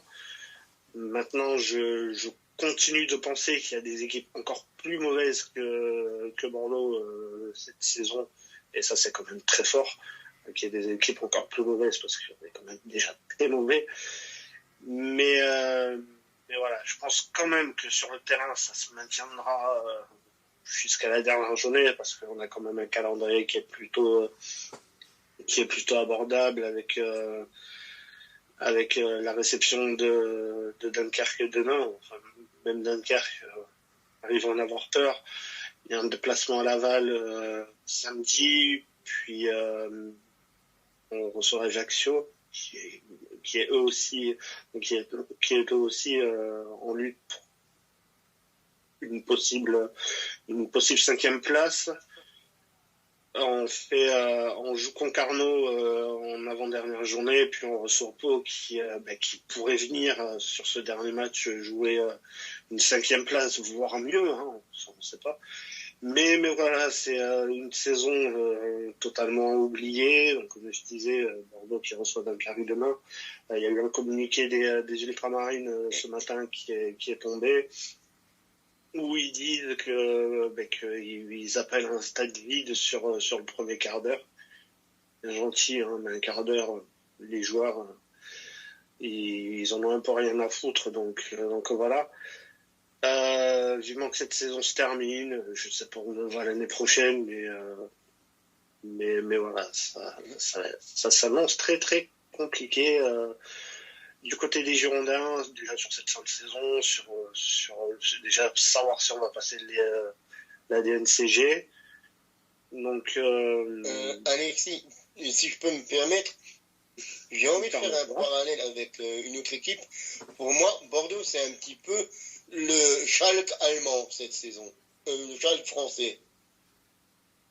C'est une énorme équipe qui devrait largement jouer la montée, mais qui n'arrive pas à foutre un pied devant l'autre. Parce que quand tu regardes, Schalke comme Bordeaux sont des équipes historiques de leur championnat, qui doivent être dans le top 2 ou 3 des budgets, et qui luttent pour le maintien. Qui luttent carrément pour leur survie.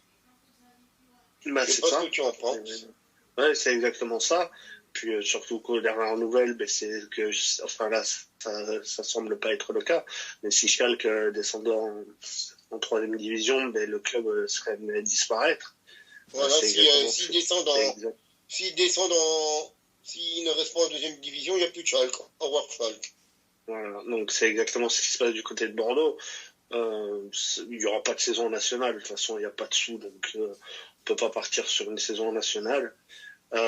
S'il y a une descente, ça sera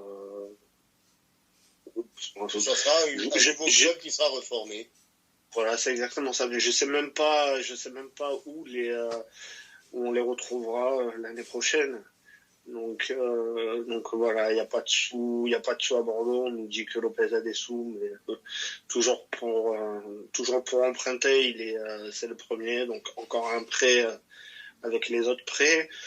Donc en espérant qu'il sache ce qu'il fait pour laisser le club en Ligue 2, mais au bout d'un moment, c'est en train de partir en bagarre. Au bout d'un moment, il faut partir. Donc voilà, Lopez, on n'en peut plus. Il a refusé. Il a refusé offre faite par. J'ai oublié le nom de la personne et l'ancien mec qui était passé par Lyon. Ils ont proposé une 15aine de millions d'euros pour acheter le club, il l'a refusé. Donc les mecs, ce qu'ils ont fait, ils sont partis proposer 15 millions à Saint-Etienne. Ils sont très en retard par rapport aux premières offres. Donc voilà, c'est très compliqué, on ne sait pas où on va, avec qui. Donc voilà ce qui se passe du côté de Bordeaux ce week-end. Sinon, au niveau des autres scores, on a eu donc en début d'après-midi, pour préciser que tous les matchs ont eu lieu samedi parce qu'il y a des matchs demain, tous les autres matchs demain, et il y aura aussi notre journée samedi, donc 3 fois plus de Girondins. Donc la journée qui s'ouvrait par un Rodez Auxerre, une nouvelle défaite des Auxerrois après celle du week-end dernier. Rodez qui s'impose 2-0, 0-0 entre Concarneau et Quevilly, un résultat qui arrange personne. Dunkerque qui est parti s'imposer à Amiens 1-0. Pau qui a battu Laval où rien ne va plus 3-0. Angers qui a battu 3-2-1. Bastia qui est allé gagner à Guingamp 1-0. Grenoble qui est allé gagner à Annecy 1-0. Victoire du Paris FC 2-1 face à Valenciennes. Et Ajaccio qui a battu Caen 2-1. Donc demain, je disais, une nouvelle journée avec Guingamp-Angers, Grenoble-Saint-Etienne, Bordeaux qui recevra Dunkerque, Bastia-Concarneau, Caen-Annecy, Auxerre-Laval, Quevilly-Amiens, Rodez PFC, 3 Pau et Valenciennes-Ajaccio. Et au niveau du classement, on a Auxerre qui est quand même toujours en tête avec 61 points, deuxième Angers avec 58 points, et troisième Saint-Etienne avec 57 points. Donc là, on a quand même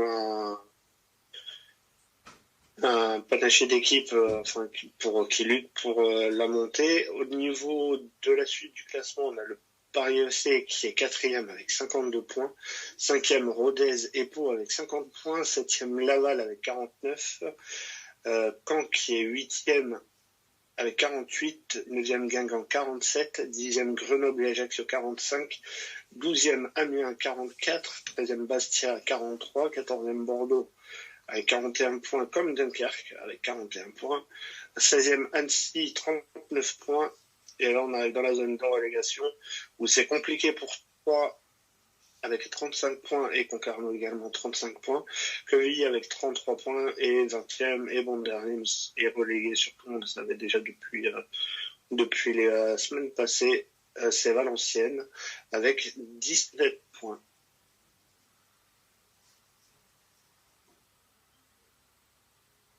Voilà.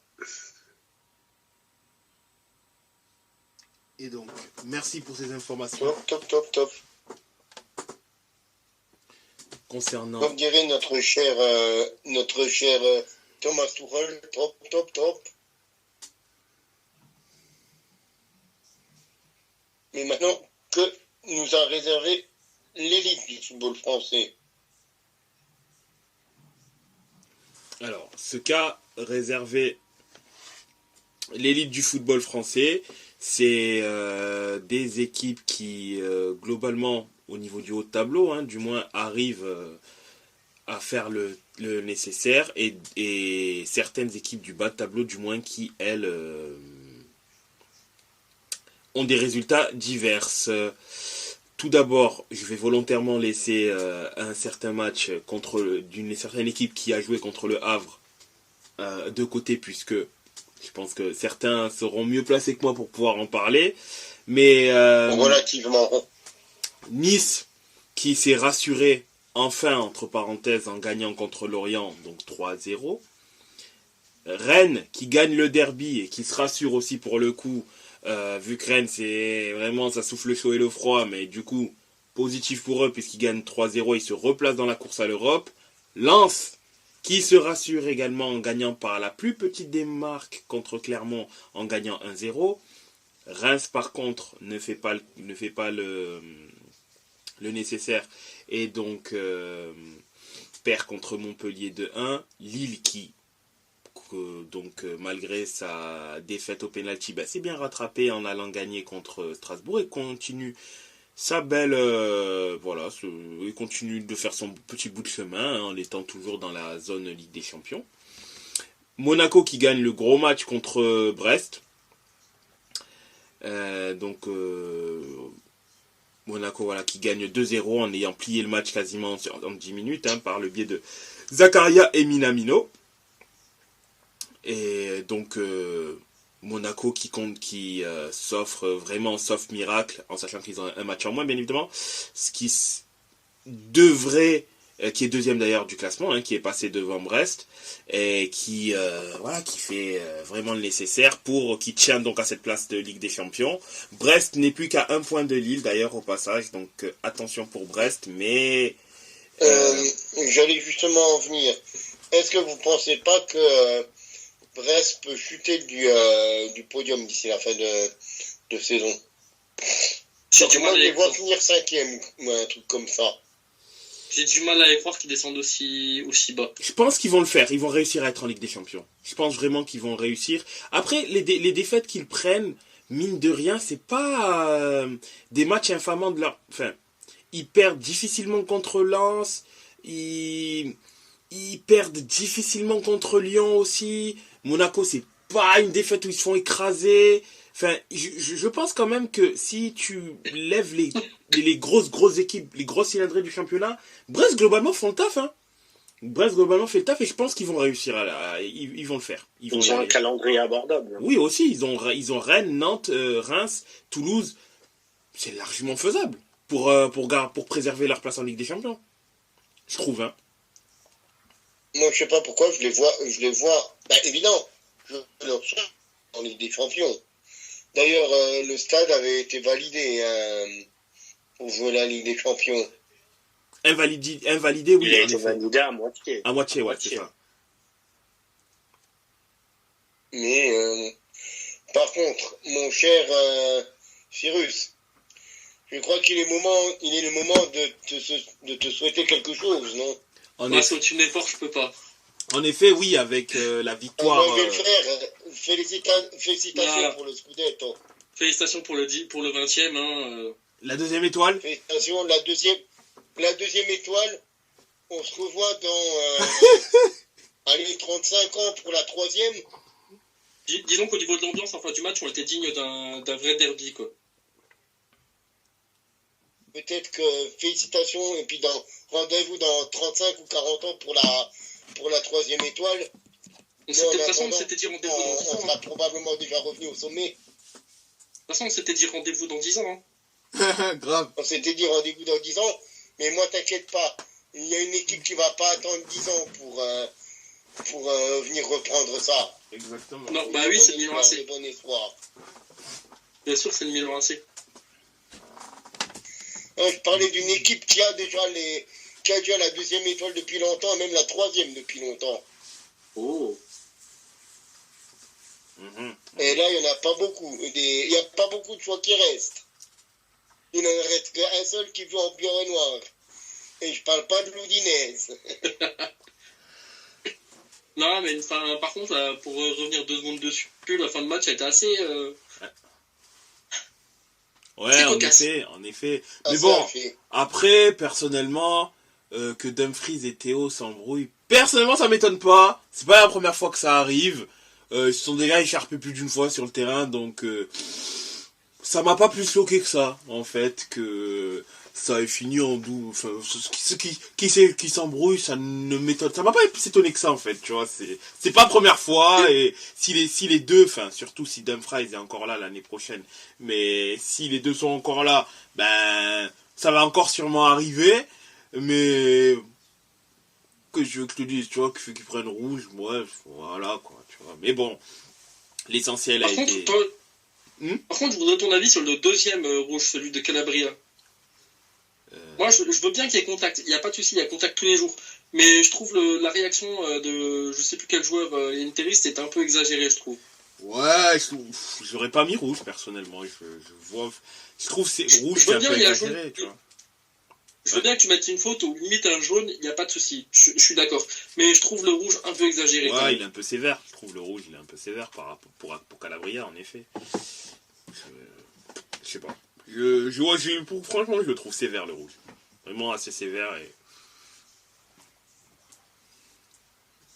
je ne... De toute façon, à ce moment-là du match, de toute façon, ça ne changeait plus rien. Hein. Il n'y avait aucune conséquence. Mais je trouve ça quand même assez sévère. Ouais, bah oui. C'est vrai que je suis complètement d'accord avec toi. Je trouve que ouais, c'est assez sévère. C'est sévère. Bah oui, Camille. Ouais, c'est vrai que ça m'a un peu choqué. Mais bon, ça, c'est rien, Camille. Tu vois, tu pars en Turquie, tu reviens. C'est comme Pjanic, hein. Pjanic, il était en Turquie. Faut qu'il demande à Conte, il a les bonnes adresses. Il y a Aubameyang aussi qui s'est retrouvé une certaine jeunesse capillaire aussi. Non, tout n'est pas fini. Ça, c'est comment il s'appelle, mon ami anglais, Wayne Rooney. Pépé aussi, qui était quasiment chauve. D'un coup, il se retrouve avec la coupe à la Jackson 5. Bah oui, c'est absolument rien du tout. Tout est réparable. Ce n'est qu'un contretemps. La perte de cheveux. L'éventuelle perte de cheveux.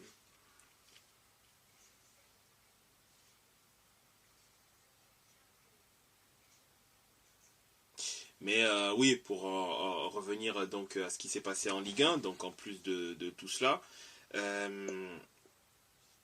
donc oui, le Havre a donc, enfin non, ce match-là justement, on n'en parle pas, mais au-delà donc de Brest-Monaco, l'OM qui, pour le coup, ça m'étonne absolument pas, pour le coup, qui rate le coche en ne gagnant pas contre Toulouse, mais a égalisé d'ailleurs, hein, très tardivement dans le match, mais que l'OM rate le coche donc contre Toulouse et fait match nul, ça personnellement ça m'étonne pas, enfin, c'était sûr que ça allait être très compliqué de pouvoir enchaîner les...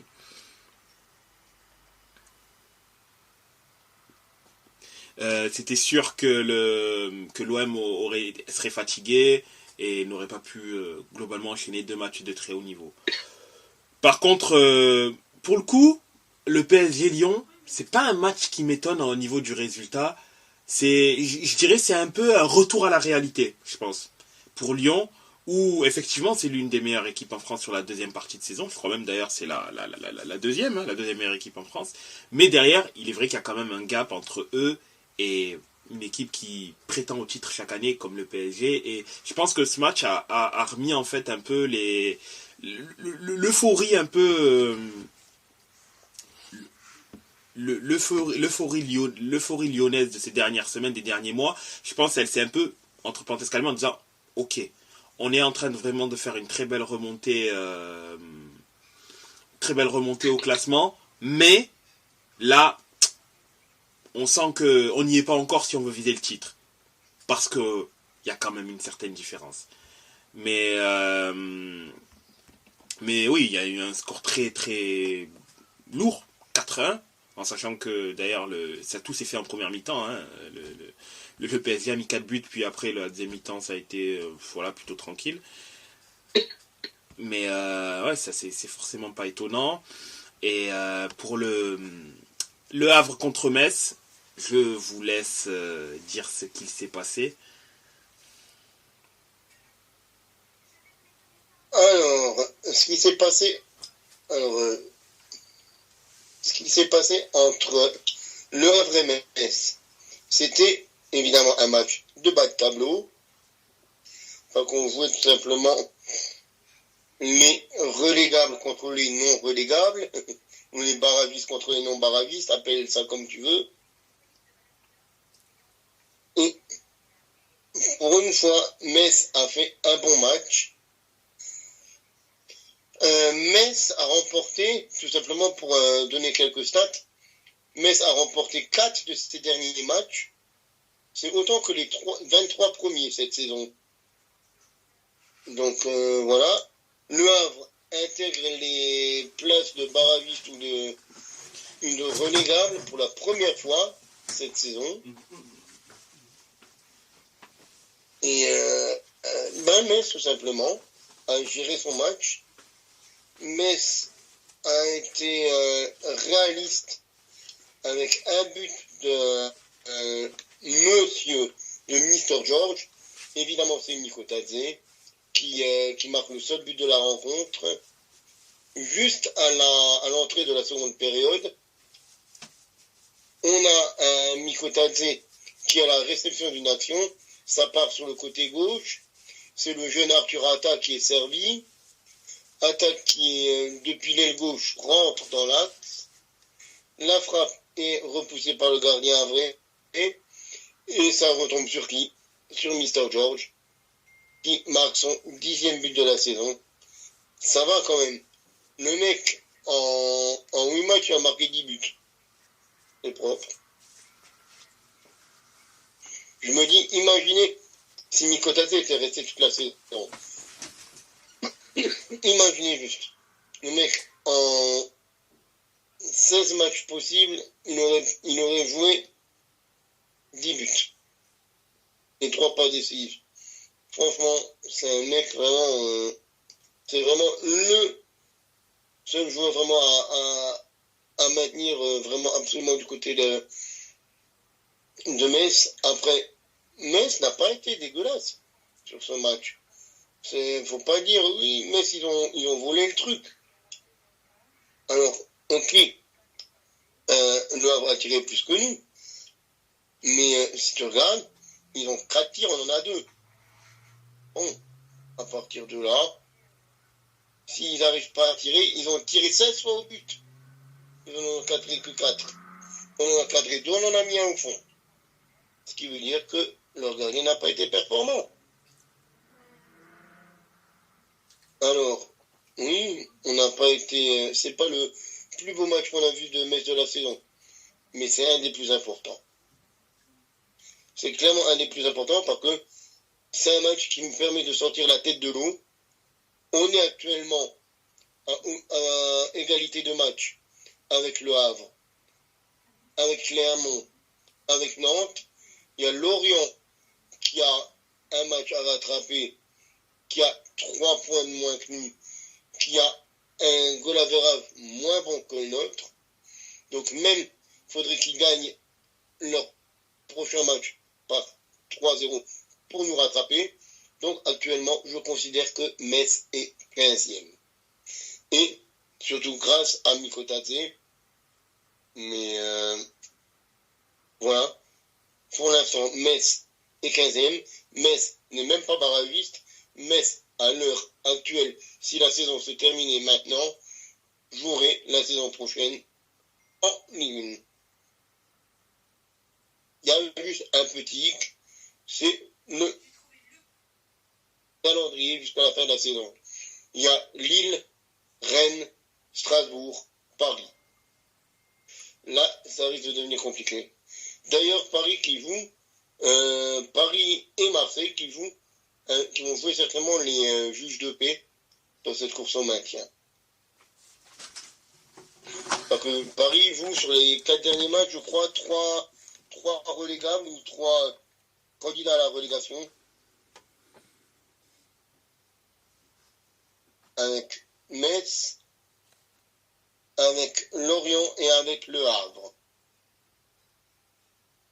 Donc Lorient après-demain, Le Havre ce week-end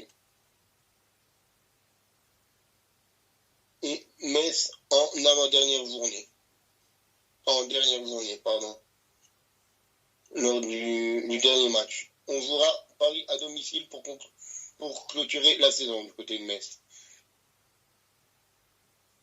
Donc, à voir. Il faudra réussir à prendre des points. Les autres sont pas beaucoup mieux notés. Autant nous, on a ces équipes-là jouées, autant par exemple Lorient. Quand je regarde le calendrier de Lorient, il n'est pas beaucoup mieux. Il y a Paris à jouer, il y a Lens à jouer, il y a l'OM à jouer.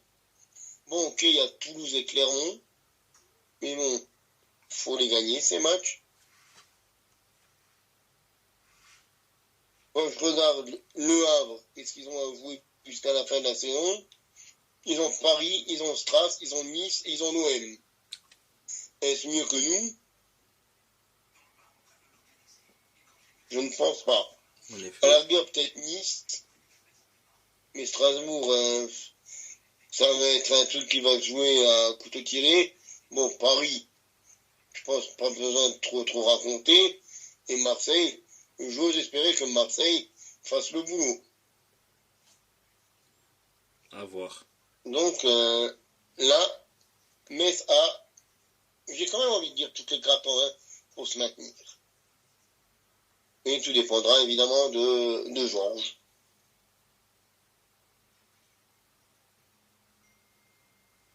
Donc c'est de lui que va dépendre la fin de saison.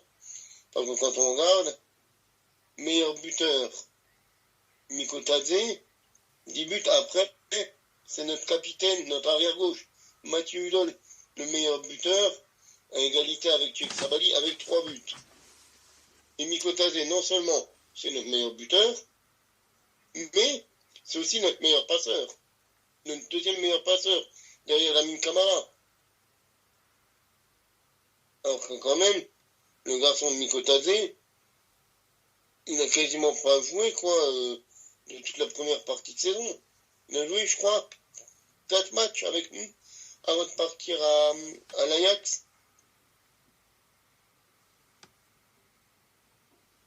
Donc c'est vraiment... Quand on se dit qu'il aurait pu... il a joué 3 matchs. Il a joué les 3 premiers matchs contre Rennes, contre Marseille, contre Clermont. Le mec, en 3 matchs, il avait mis 2 buts, une passe décisive. Encore en jouant contre l'OM et contre Rennes. Et depuis, il est quasiment tout le temps là. Mais il n'avait pas joué en Ligue 1 du 27 août au 14 janvier. Moi, je pose ça là.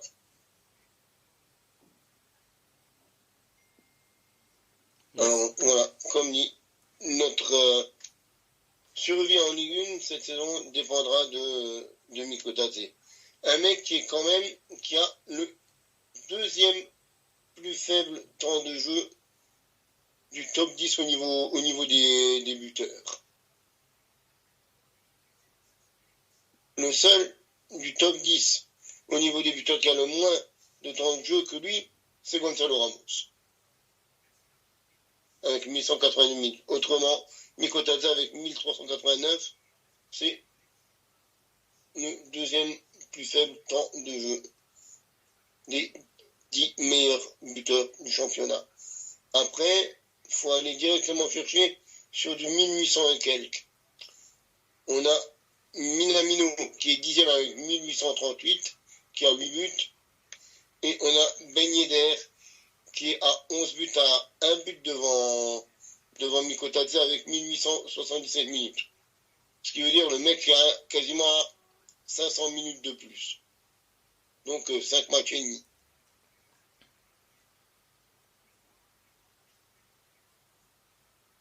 Donc c'est vraiment la preuve que la survie du FC Metz sera via Mister George. Et du coup, au classement, si on a déjà donné tous les résultats, mon cher Cyrus. Alors, donc, au classement en Ligue 1, cela donne un PSG premier du classement avec 66 points, Monaco deuxième avec 55 points, troisième Brest avec 53 points, 4e Lille avec 52 points, 5e Nice avec 47 points, 6e Lens avec 46 points, 7e Rennes avec 42 points, 8e Lyon avec 41 points, 9e et 10e Marseille et Reims avec 40 points. Différence de but bien meilleure pour l'OM qui est positif, Reims est négatif. Toulouse 11e avec 37 points, Montpellier 12e avec 36 points, 13e également Strasbourg avec 36 points, Nantes 14e avec 31 points, Metz 15e et premier non relégable avec 29 points. Le Havre qui a glissé au classement et donc est premier relégable mais barragiste avec 28 points. Lorient 17e avec 26 points. Et Clermont qui ferme la marche avec 22 points. Et donc c'est tout pour la Ligue 1. Tout en sachant que Lorient, l'OM, Nice, Lille, Monaco et Paris ont tous un match en moins et donc joueront notamment cette semaine pour le PSG. Il y a un Lyon-Orient PSG, Marseille-Nice et Monaco-Lille dans quelques jours, si ce n'est même demain d'ailleurs au passage. Dans le 24, ils jouent mercredi. Ils joueront mercredi tout simplement. Voilà pour l'actualité footballistique de la semaine. Eh bien, messieurs, je crois qu'on est arrivé au bout du parcours de nouveau. Donc, il va me rester à vous souhaiter une agréable soirée. Mes chers auditeurs, portez-vous bien, consommez du foot sans modération. Et je vous souhaite à la semaine prochaine, à dimanche. À dimanche, exactement. Portez-vous bien, les boys. Et à dimanche. À dimanche.